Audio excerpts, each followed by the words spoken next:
Assalamualaikum warahmatullahi wabarakatuh. Selamat pagi, siang, ataupun malam mahasiswa Hukum Ekonomi Syariah semester 5 dimanapun Anda berada. Semoga seluruhnya dalam keadaan sehat dalam lindungan Allah Subhanahu wa Ta'ala. Amin ya rabbal alamin. Oke, langsung saja.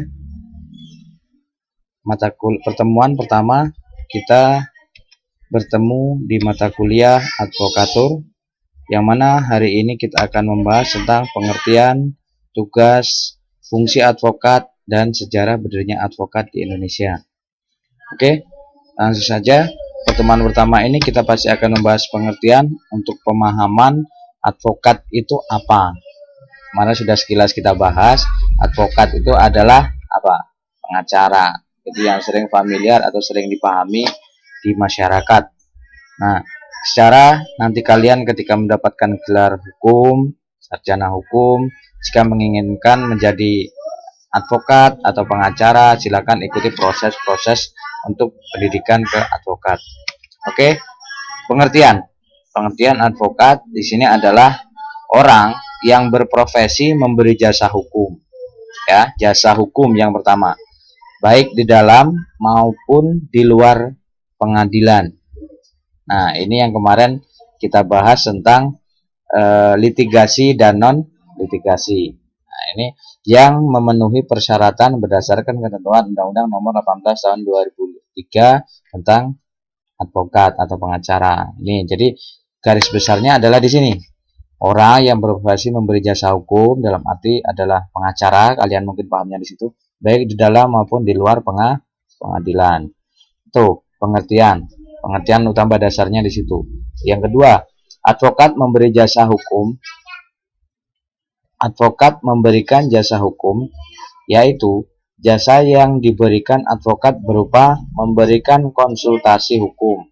Konsultasi apa? Seperti solusi. Konsultasi itu berkomunikasi untuk mencari tujuan pastinya. Bantuan hukum, membantu itu berarti memberikan hukum kepada siapapun ya yang membutuhkan jasanya. Kemudian menjalankan kuasa. Kuasa itu apa? Kita nanti akan membahas tentang surat kuasa, surat bentuk dokumennya. Tapi di sini adalah menjalankan kuasa. Dimana kalau kita menjalankan berarti sudah ada arahnya. Arahnya di mana? Di dokumen surat kuasa itu. Nah, menjalankan. Jadi pengacara itu atau advokat itu memberikan jasa hukum itu sesuai dengan kuasanya. Yang dikuasakan saja, tidak lebih dari surat kuasa atau kesepakatan nanti ketika klien itu datang ke advokat atau para jasa-jasa advokat. Kemudian mewakili ya pasti mewakili, karena dia kan diberi kuasa untuk mewakili, mendampingi, membela, dan melakukan tindakan hukum lain untuk kepentingan hukum klien. Di sini untuk kepentingan hukum klien, dimana bisa jadi klien itu tidak tahu sama sekali tentang hukum atau aturan-aturannya. Nah, di sini advokat inilah yang dianggap tahu, dianggap bisa untuk memberikan pendampingan, konsultasi, bantuan, dan lain sebagainya untuk kepentingan klien. Tuh, jadi sekilas dari pengertian ini untuk bisalah dipahami. Kemudian lanjut pengertian klien. Kemarin kita sudah sedikit bahas klien itu kata lainnya bisa jadi di situ adalah konsumen. Kemudian kalau di bank itu namanya nasabah. Nah, cuman kan semuanya punya pengertian atau pemahaman, punya lokal masing-masing atau area masing-masing. Tidak mungkin klien itu dikategorikan konsumen di Alfamart, kan tidak mungkin.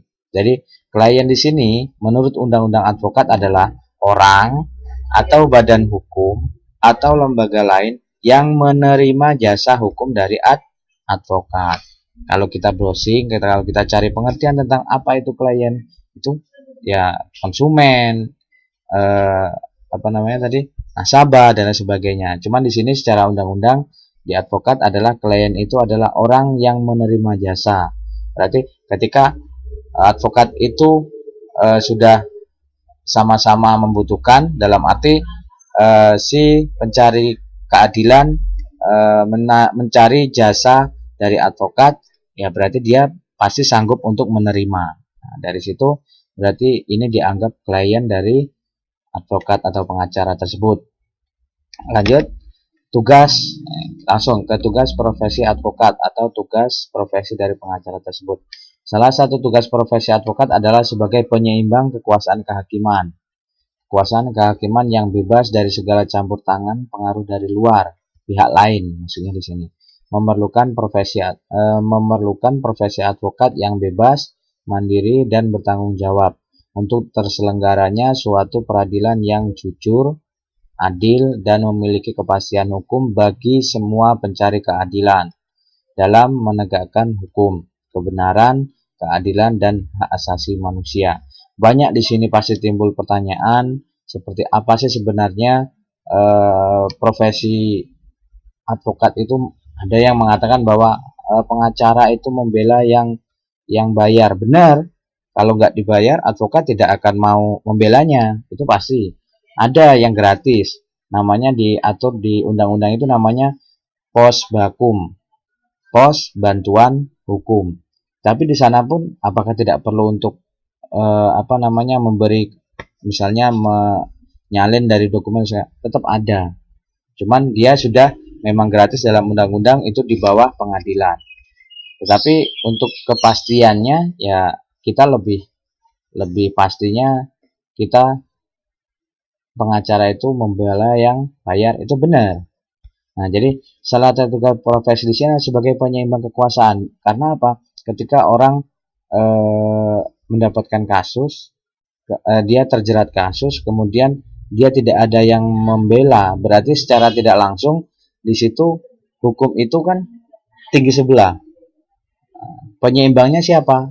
Ya kita punya advokat, kita punya pengacara. Di sini yang menyeimbangkan agar ketika ke proses peradilan, proses peradilan itu ada yang menyeimbang bahwa salah satu pihak tersebut mungkin tidak kurang pas. Nah, advokat inilah yang akan menyeimbangi.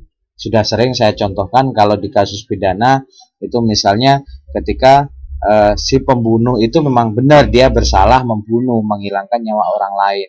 Apakah lantas dia harus dihukum seumur hidup atau dihukum mati? Nah, kita masih punya hak asasi manusia, masih punya kebenaran, masih punya keadilan.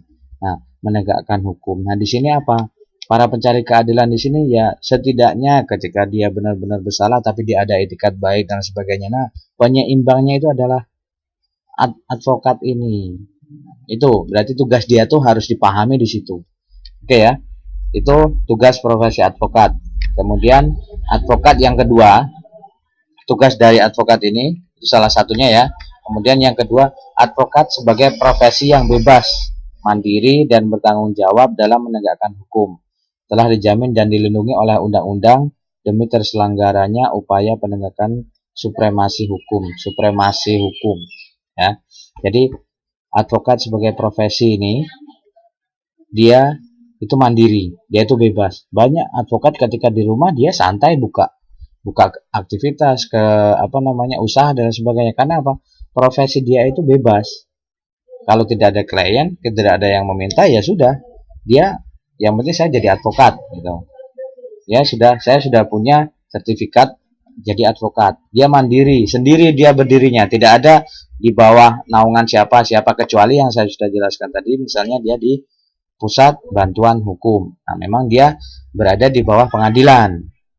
Cuman kalau yang sebenarnya tugas profesi ini adalah dia itu mandiri dan ini tugasnya itu bertanggung jawab pasti untuk menegakkan hukum. Oke, terlanjut, peran advokat juga terlihat di jalur profesi di luar pengadilan. Kebutuhan jasa hukum advokat di luar proses peradilan pada saat sekarang semakin meningkat. Sejalan dengan semakin berkembangnya kebutuhan hukum masyarakat, terutama dalam memasuki kehidupan yang semakin terbuka dalam pergaulan antar bangsa, melalui pemberian jasa konsultasi, negosiasi, maupun dalam pembuatan kontrak-kontrak dagang.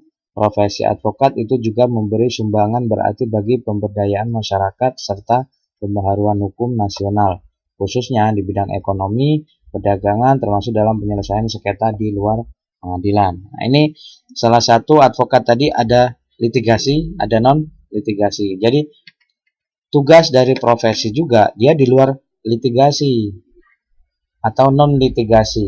Jadi non litigasi itu berarti ya di luar pengadilan. Nah, ini salah satunya sengketa di luar pengadilan. Di bidang apa biasanya? Perekonomian yang sering. Perekonomian, kemudian perdagangan, misalnya beli atau perjanjian dan sebagainya, ada jalurnya di non litigasi. Nah, itu jasa advokat itu juga penting. Jasa advokat itu juga menjadi tugasnya. Nah, itu ya. Itu yang ketiga. Intinya di sini yang ketiga itu adalah peran advokat juga berada di jalur penyelesaian sengketa di luar pengadilan atau non litigasi.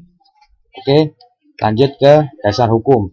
Dasar hukumnya di sini banyak, tapi utamanya ada di sini, paling atas. Undang-Undang Nomor 18 Tahun 2003 tentang advokat. Nanti yang lainnya silakan bisa dilihat atau bisa dibaca kembali. Banyak di sini undang-undang tentang hukum acara pidana. Itu karena menjadi dasar hukumnya apa? Advokat itu tadi adalah sebuah profesi seseorang ketika menjalankan atau menyeimbangkan hukum. Di situ dia harus dasar hukumnya banyak, termasuk acara pidana, acara perdata, harus menjadi patokan atau landasan ketika advokat itu beracara atau melakukan tindakan. Makanya dasar hukumnya banyak. Peradilan semua itu menjadi dasar hukum dari advokat. Oke, sejarah singkat di sini. Sejarah singkatnya yaitu advokat di Indonesia itu dari masa ke masa, yang mana akhirnya dari masa kolonial, dari masa kemudian Orde Lama, Orde Baru, kemudian sampai reformasi hingga sekarang ini, itu mulai terakhir ini saya ambil yang terakhir, bahwa sejak berlakunya Undang-Undang Advokat pada tanggal 5 April 2003, makanya tadi ya, ini dasar hukumnya 18 tahun 2003, maka di undang-undang ini mulai berlakunya ini tanggal 5 ya. Tanggal 5 April, maka 8 organisasi sebelumnya banyak, ada IKADIN, IPHI, HAPI, ya silakan nanti coba AAI, SPI. Nah, ini silakan cari apa saja ini yang jelas tentang organisasi advokat. Organisasi adalah sebuah perkumpulan. Berarti pengacara-pengacara di Indonesianya ini dulu banyak perkumpulan-perkumpulan. Nah, ini diamanatkan untuk membentuk undang-undang untuk membentuk suatu organisasi advokat dalam kurun waktu 2 tahun. Nah, untuk itu dibentuklah Komite Etik Advokat Indonesia yang kemudian KKI ya, Komite Etik Advokat Indonesia ini kemudian merumuskan Kode Etik Advokat Indonesia pada tanggal 23 Mei 2002 dan mendeklarasikan organisasi advokat sebagai organisasi payung advokat di Indonesia yang disebut PRADI. Nah, jadi PRADI ini yang kemarin saya sampaikan itu Perhimpunan Advokat Indonesia atau Indonesian Advocate Association. Nah, jadi perkumpulan ini, himpunan berarti kan perkumpulan dari sini tadi, IKADIN, IPHI. Nah, ini menjadi namanya PRADI. Makanya ingin sekali kalian itu saya itu ya pengen di mobil, mungkin kalau punya mobil dan sebagainya, itu ada logonya PRADI. Semoga kalian juga menginginkan di situ. PRADI itu berarti kita itu terhimpun dalam advokat di Indonesia. Semoga nanti kita yang menginginkan, yang punyanya di situ, baguslah untuk ambil profesi ini untuk kita bisa pendampingan, advokasi dan sebagainya. Nah, jadi dari sejarah ini kemudian pada tanggal 21 Desember 2004 yang akta pendiriannya disahkan pada 8 September 2005 sebagai pelaksana amanat Undang-Undang Advokat, yaitu sebagai organisasi advokat. Jadi jika kita membahas sejarah singkat advokat di Indonesia, yaitu perkumpulan dari organisasi, di sini ada 8 organisasi yang bertugas untuk membentuk suatu suruh menjadikan satu saja. Jadi akhirnya terkumpulah atau menjadi satu PRADI. Nah, itu yang sekarang sudah resmi sesuai undang-undangnya. Oke, itu sekian ya dari mata kuliah advokasi, pertemuan pertama yang dimana tentang pengertian, tugas, fungsi advokat, dan sejarah berdirinya advokat di Indonesia secara singkat. Jangan lupa untuk diresum sedikit materi ini, kemudian di minggu kedepannya jangan lupa untuk dikirim ya, seperti yang menjadi sudah kesepakatan mata kuliah kita. Oke, terima kasih. Kurang lebihnya mohon maaf. Saya akhiri. Wassalamualaikum warahmatullahi wabarakatuh.